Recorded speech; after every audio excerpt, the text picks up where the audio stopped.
Ladies and gentlemen, permit me to salute a professor of mass communication at School of Communication, Lagos State University.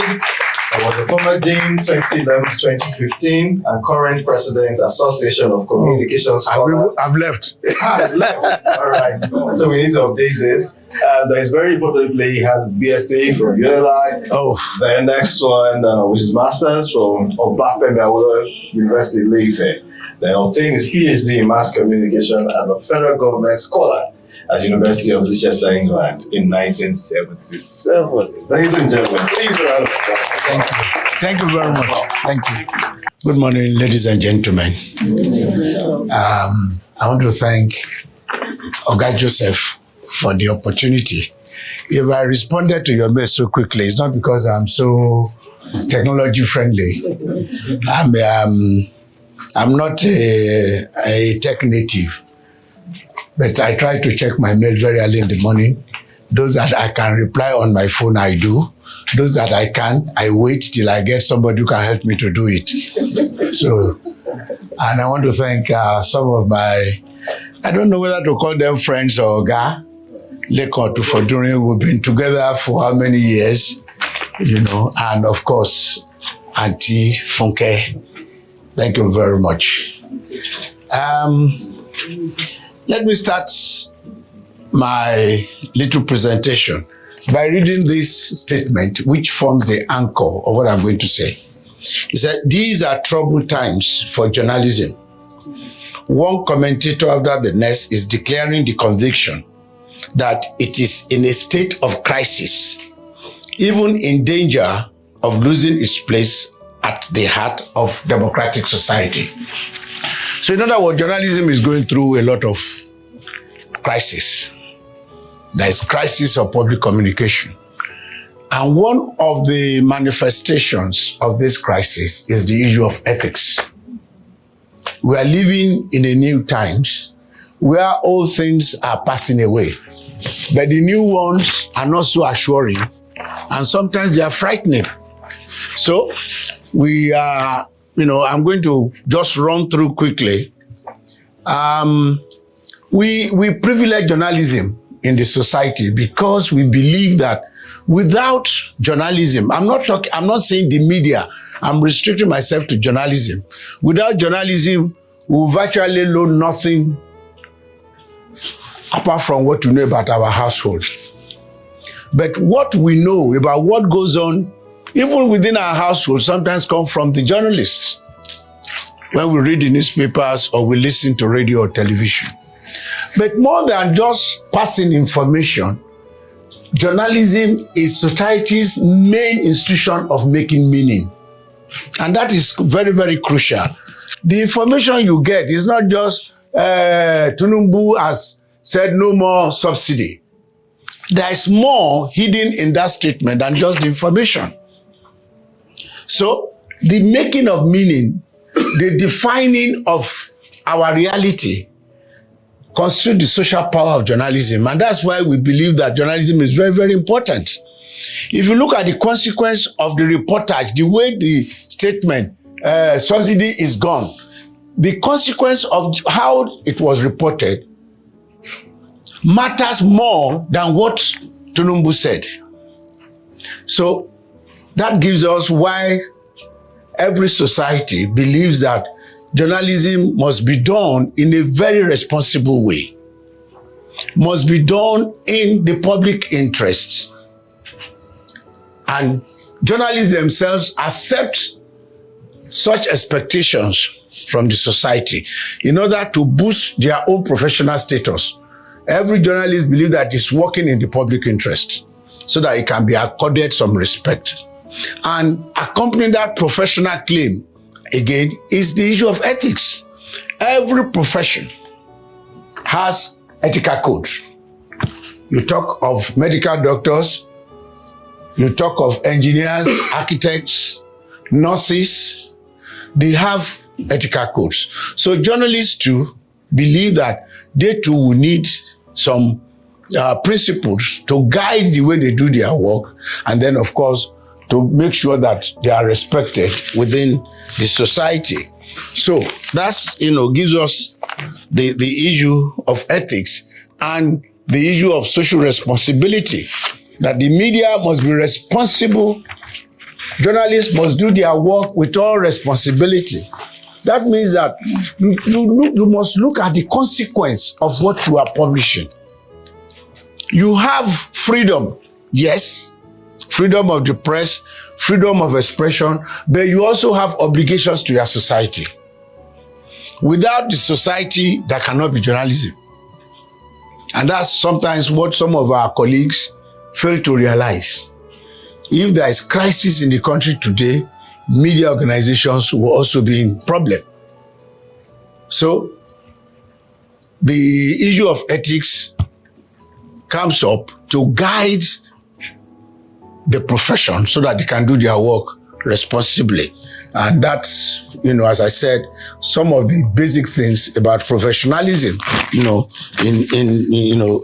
every profession. So the ethics that we are talking about is to provide a kind of moral compass for the journalist as he does his work. It's a moral, ethics constitute moral principles of doing good. It prescribes you to do good, So that is the basics of ethics. And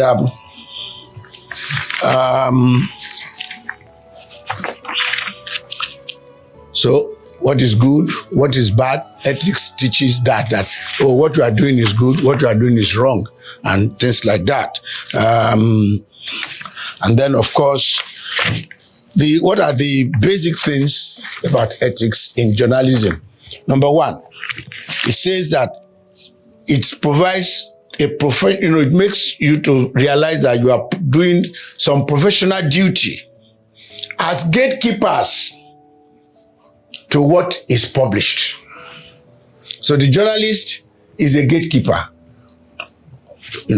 Two, you are to ensure accuracy by trying to cross-check whatever you are publishing. The issue of verification. You are expected to verify. If you are in doubt, leave out. That's the way we were taught. You don't publish and say, well, let them refute it, then we will correct. Okay? You are expected to be impartial, to be independent, and to be objective. Okay? Also, there is the issue of separation of your personal opinion from facts. So that's why you find the editorial page is different from the news page. On the editorial page, you can say anything you want to say, though you are still, guided. But when it comes to news, stay with the facts. And of course, the issue of self-regulation. In order to protect the independence and autonomy of journalism, journalist organizations like our own NUJ, like our own Guild of Editors, prescribes that you must have some kind of mechanism to self-regulate what goes on. You don't allow outsiders to come and, say this is what you should do. This is not what. Even the owner of the organization is not expected to come into what you do, in order to safeguard your professional integrity and the credibility of your products. So,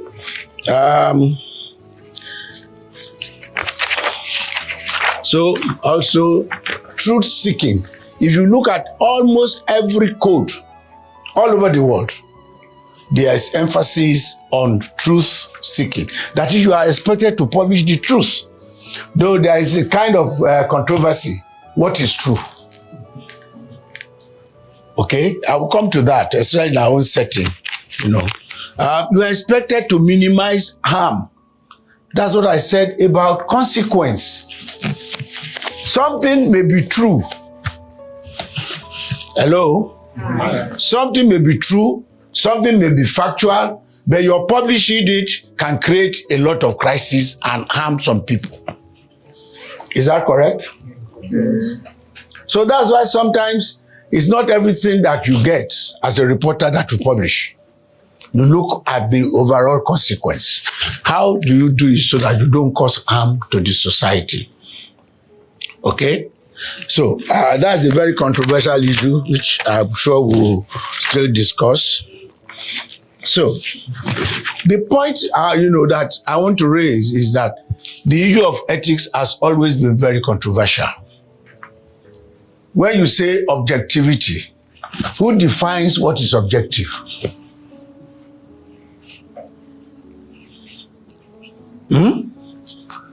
It may be objective to you, it may not be to me, based on my own bias or whatever. Something may be true to you, but I may say it's not true. Even when we say facts are collected by human beings. All these statistics, people put so much emphasis. The National Bureau of Statistics have said this, inflation is 200%, and this is going down. The question is, who collects those statistics? Who interprets them? They are human beings. And they interpret them within certain context. You said food prices are going down, but in my village, I still buy tomato and it's increasing. My wife comes to me every day to say, the money you gave me is not enough. And the bureau will say things are going down.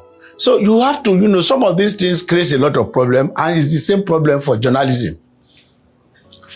A good number of the principles that we hold on to are very, very controversial. There is no agreement on them because we are human beings. I think we should put that at the back of our mind, that there is no ethical code that is free from contention. So, but there are certain level of consensus on this ethics before now. Everybody, whether we like it or not, we may say it's an ideal, but every journalist will say that, I hold on to objectivity. I hold on to fairness. My story must be balanced. Is that right? Yes. But as I tell my students, when you say balance, what do you mean? Two sides of the controversy. But I say there are more than two sides to any controversy. Okay? When you say two sides, you are talking about black and white. But in between black and white, there is gray. So, when you say your story is balanced, fine. You have interviewed PDP, you have interviewed APC. But my friend Lekon Tufodun is there, and I have said he's non-partisan, he doesn't belong to any party. Have you interviewed him? He's in the middle. So is your story balanced? So these are issues that we need to look at. But there are almost all journalists everywhere that subscribe to Western notion of journalism tend to assume that, yes, some of these things are agreed on, especially before now. Okay? That, it must be objective, it must be that and all that. So what we know pre-digital era is now more or less coming to an end in terms of ethics. The digital age is creating some new kinds of situation, for us as journalists. And what are the factors responsible for the fundamental changes that we are seeing? People talk about digital revolution. What are the, changes, what is coming up? To me, there are about 2 or 3 factors. Technology, commercial imperative, and the changing dynamics in the population. There are more young people who are coming up who like to question almost everything. But today we are going to talk about the technological aspect, digital technology in particular, which has really, really changed a lot of things. Not just journalism, even in terms of our homes. In our homes, your son now wants to talk to you, he's in his room. He will pick his phone. You are somewhere upstairs and he calls you. What can you say? Interpersonal relationship is even being altered by digital technology. You now do a lot of training, as Sir Joseph said. Zoom, every day I'm overwhelmed. Zoom meeting. What is the other one? Google Meet and all those kind. I have a meeting for 2:00 today. So you have all these kind of things. So everything has, fundamentally changed, and journalism is no exception. So from news sourcing, was it yesterday? I took part in a conversation on Ray Power about Dr. C. I was in my Shagamu home. So from news sourcing to production to content to consumption. Consumption is now on the go. I'm sure many of us we have read almost all Nigerian newspapers or maybe American newspapers this morning without leaving your home. I know people who have consumed most of our newspapers by 5 a.m. So everything about our business has changed, So even in terms of organization, the journalists of old, like my friend Leko and Auntie Funke, they were working in formal organizations with hierarchy, with structure. But now, they are one-man journalists. I call them Lone Rangers. They don't even have a physical address. So the structure, everything, the organization of journalism has changed. And that is creating problem. You need to be formally employed to be called a journalist. But now, everybody is a journalist. So if everybody is a journalist, the question we may ask is, who is a journalist? That is a fundamental problem because it's creating identity crisis for journalism. If somebody says a doctor, people expect certain level, even despite all this technology too, because now you can Google any disease now and they will tell you the drugs and everything that you can use. But people are still very careful. Mm-hmm. But it's not the same thing with journalism. So there is a problem of identity for journalism, and all that.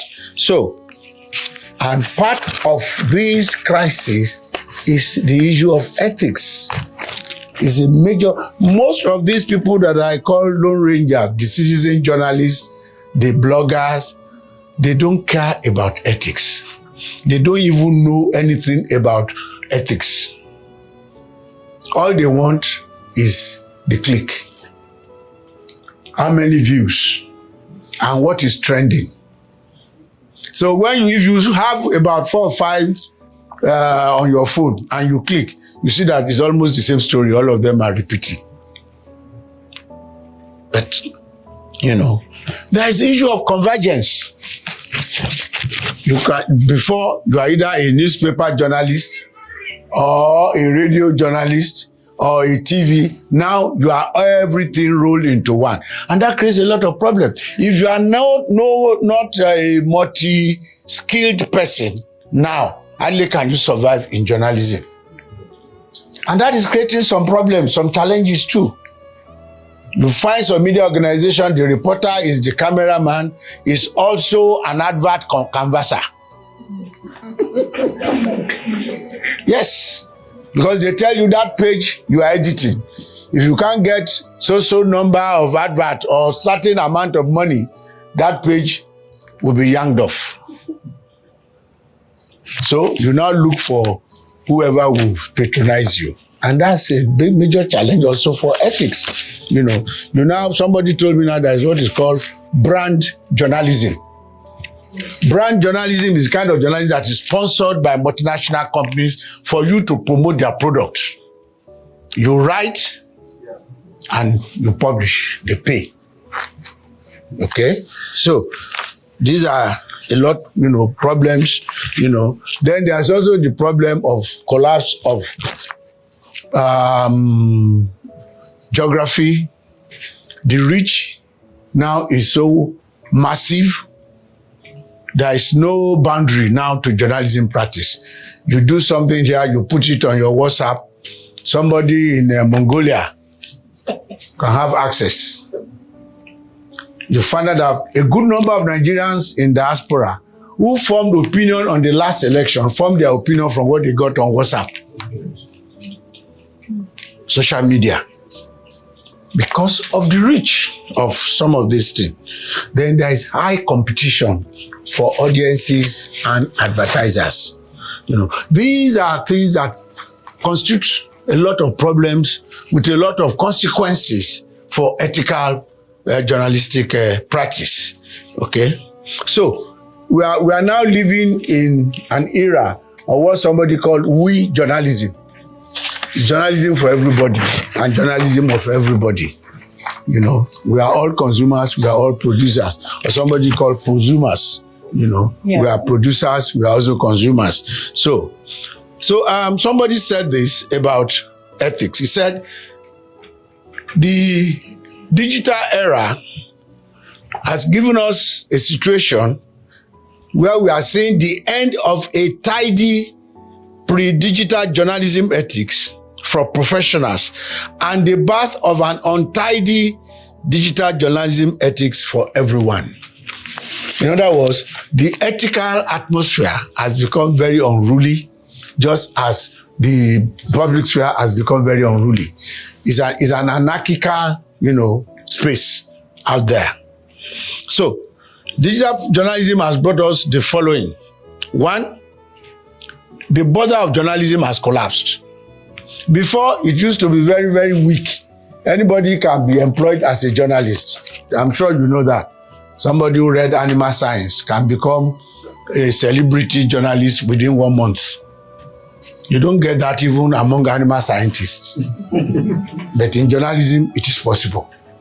But now, it is worse. People who don't even pass school SAT will now tell you that, I run a blog. Yes. Especially on Facebook. Thank you. So entry to journalism has become so open, so unrestricted, that it's a major problem. And as I said, that, of course, is related to the issue of identity. Who is a journalist? The collapse of gatekeeping. In most newsrooms, when I work as a reporter, you do your story, it goes to the sub-desk. They will edit before your story goes in. But now,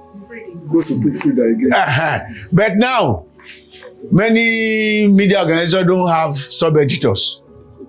You just go, reporter, the thing goes on straight. Particularly on the online editions.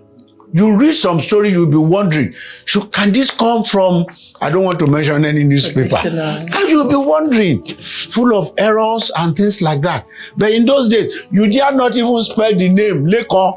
Maybe you want to write Lekon, maybe in the hurry, you write L-E-K-A. The end is not there. Somebody will spot it on the, through the process, but it's no more. So, they'll tell you your computer has a Merriam-Webster dictionary. It should be able to tell you.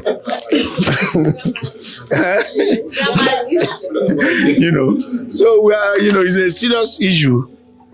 So in other words, what we're having now is that we have multiple interpretation of journalism. There's no more one brand of journalism. Though before there was no one brand, but now it has become chaotic. So many types of journalism. And as I said, it's like the old order has collapsed. We are now living in a new era.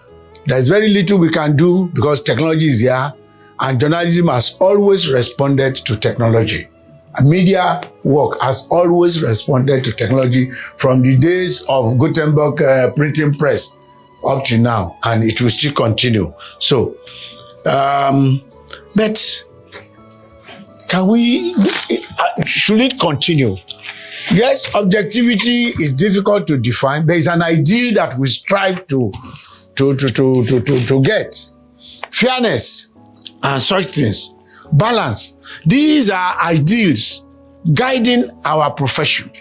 Should we abandon them totally?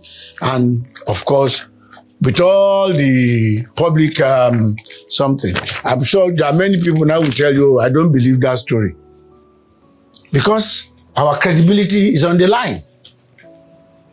Okay? So, the social media, they've done a lot of damage to journalism. So what should we be expecting?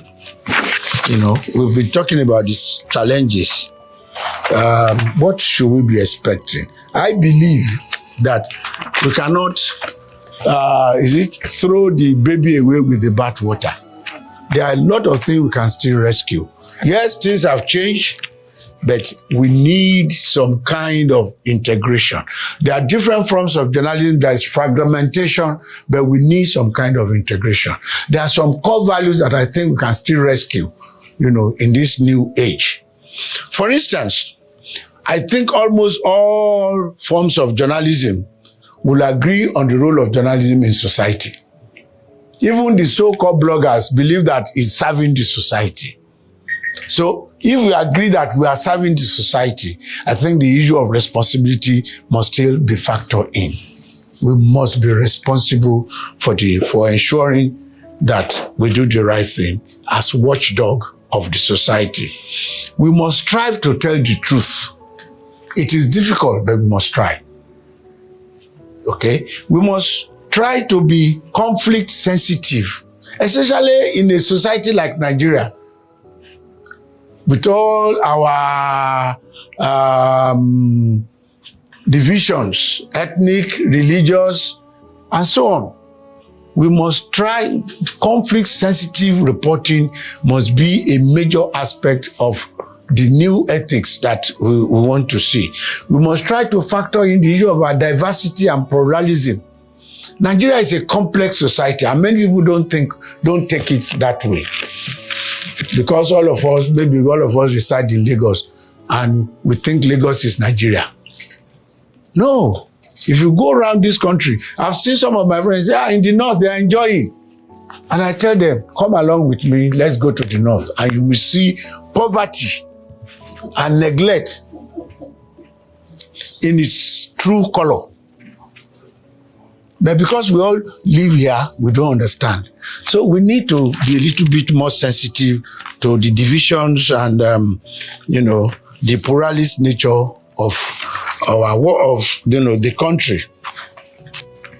If you question objectivity, then transparency must be clearly factored into our new codes. You must be transparent. Tell me your bias upfront. I'm a supporter of APC. So when I'm reading your story, I already have in mind that I'm reading something written by a supporter of APC. But don't come, I'm a journalist, and then you are pushing APC's ideas onto me. Be transparent. So if we are talking of a new ethics, let transparency be a major part of that ethical code. Then I also say that new forms of journalism, because people are already saying, oh, data journalism is the in thing. Fine, it is good. It allows you to do in-depth analysis with visuals and all that. That is one thing about data journalism. You can gather the data, good interpretation, illustrate, and do good. This guy is doing fantastic work. This guy who left Premium Times, Joshua. His predictions about the election was much, much better than what you get in some of these so-called polling companies. Oh, yeah. So we need, that. But they pose a lot of challenges. Development journalism, there are some challenges that they pose for ethics, but they are there that we can, try to look at. What can we get from those new forms of journalism? Solution journalism, for instance. In our setting, we can't just write a story. Like this fuel subsidy remover, I felt a little bit disappointed the way the thing was reported by our newspapers.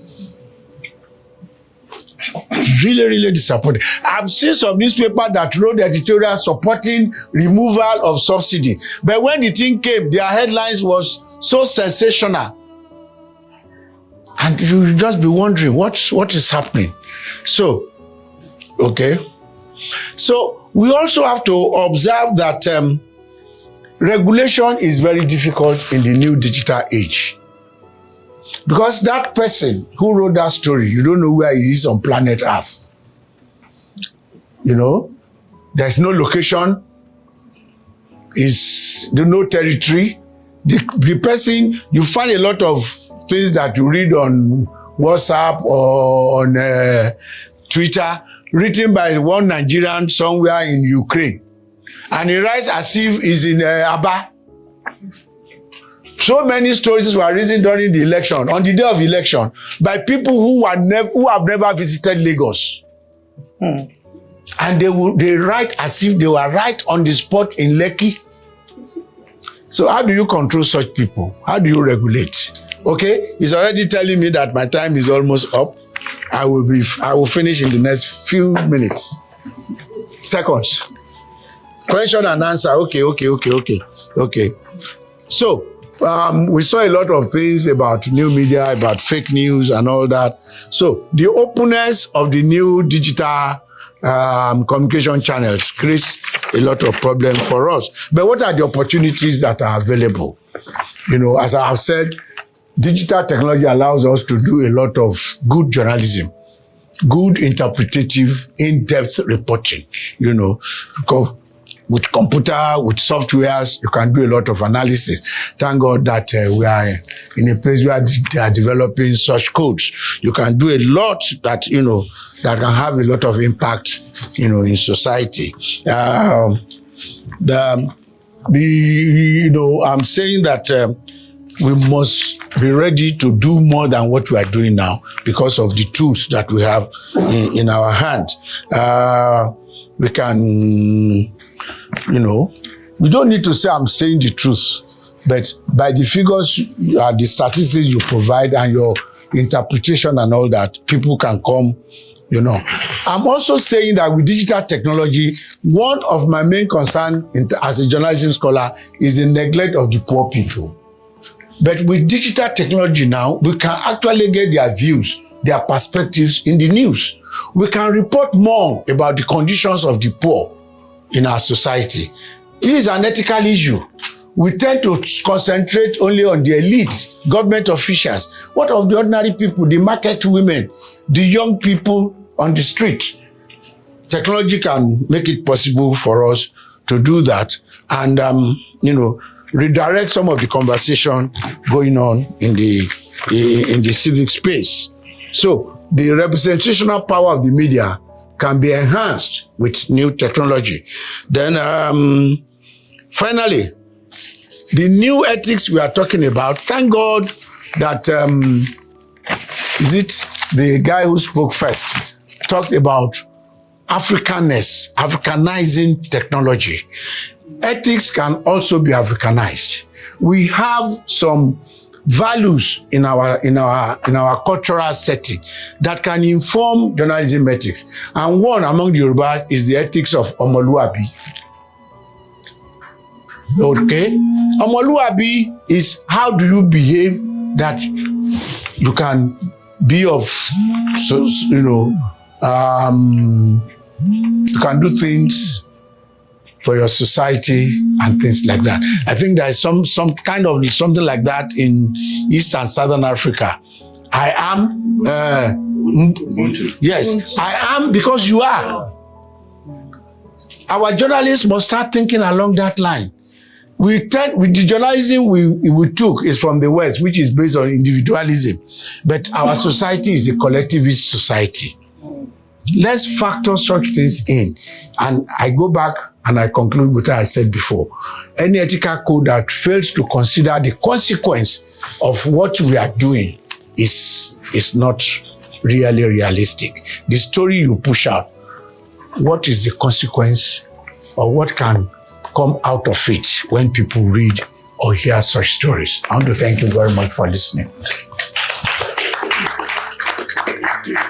Thank you so much, Prof. My question is on identity. As journalists, that has actually been an issue. No, don't worry, I'll stand. I'm a teacher, so. I don't know if you can just proffer a solution, a recommendation, because honestly, it is an issue. Doctors, as in they are professionals to the core. Nobody can come into that profession and say, I'm a doctor because I worked under somebody. Nobody. Every other profession, you know, they are well defined in what they do. How do we as journalists, you know, protect our profession? Well, that's a very big question that I would have loved somebody like Lincoln to answer. But it's an issue that is really troubling. How do we protect journalism from the invaders? You see, journalism is so important that it cannot be left to journalists alone. Let's be clear about that. Journalism is a weapon of political warfare. So, political actors will always be interested in coming to journalism in one way or the other. But those who consider themselves as professionals must live up to that so that society can distinguish them. If you are a professional journalist, do your work according to the dictates of the profession and people will respect you. As a young man growing up, I had options to read all kinds of, but I said I want to be a journalist. Why? On our street was this old man, is dead now. Alade. Yes, Alade Oduewu in Surulere, around Lawansin. Everybody respected him. He was highly respected.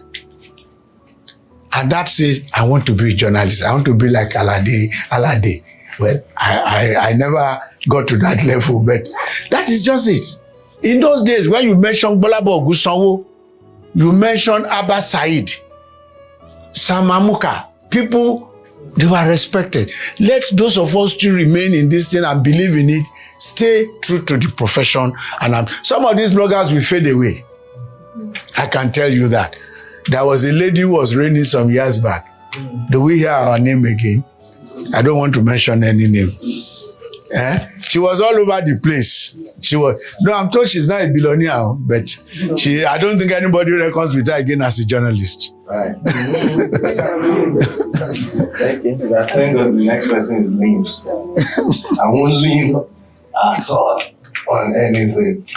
Okay, question and answer. Then we'll go to media mentor. Okay? 30 seconds. Thank you very much, Prof. I'm really wow by your presentation. My question is on changing the narrative, like he has said, especially in the area of this new technology, removing the border of journalism. How do we now just write and send to the online? I think some certain suggestions you can put that journalists will work towards making our stories having a positive impact in the society. Thank you. Well, she's taking it back on me. She was my student, so I used to ask her questions. Now she's now putting me on the spot. But, it's what I've said. Let the credibility of what we do speak for us. And I want to plead with those who are still in formal media organizations, the Guardian, the Punch, the Nation and all that, Vanguard. Let us stay true to the callings of our profession. I still know a lot of people, if they read something on WhatsApp or Twitter, they will still say, let me wait for the newspaper. Let me tune to radio. If they can't get that thing on radio, it's not there. Last night, there was one person who was shouting, all Nigerian workers should not go to work today. The NSC, all the banks should close and all that. I said, who is speaking? We look, I said, okay, let's check Punch Online and other. There was no story like that. I told my wife, forget this one, now propaganda. So those are the kind of things the traditional formal media organization should still strive to remain true to the callings of journalism. Thank you. 1 second. I want to ask, in being conflict sensitive, don't you think we'll be watering down our reports? You want to, so that there won't be conflict, and I think there will be conflict. No. Conflict sensitive journalism is not against reporting. Is that when you report, you are thinking of the consequence of your report. As I said, something may be true, but it may be harmful. You try to know how to put it. Like I said, the reporting of the fuel subsidy was sensational. Now, let me give you an example. Sorry. There is crisis. I live in Shagamu where we have large Hausa population. Okay? Now, maybe there is a crisis, as we had some few weeks back, called clashes. They killed some Hausas. Some people are already saying Yoruba are killing Hausas, or Hausas are killing Yoruba. But later, the leader of the chief came and said, no, those Hausa boys are also cultists. So if a reporter picks that and say, ethnic clash in Shagamu, 20 Hausa killed, do you consider those Yorubas who are in Kano, what will happen to them? That's it. So conflict science does not say don't report, but be careful the way you report. So is he already? Prof is still here, so we're going to have, so that we don't eat into the next one. Please, let's be I will come and just. Let's be Rotarians. First one, is it true? Second one, is it fair? Yes. Let's be Rotarians. Thank you. For the moment.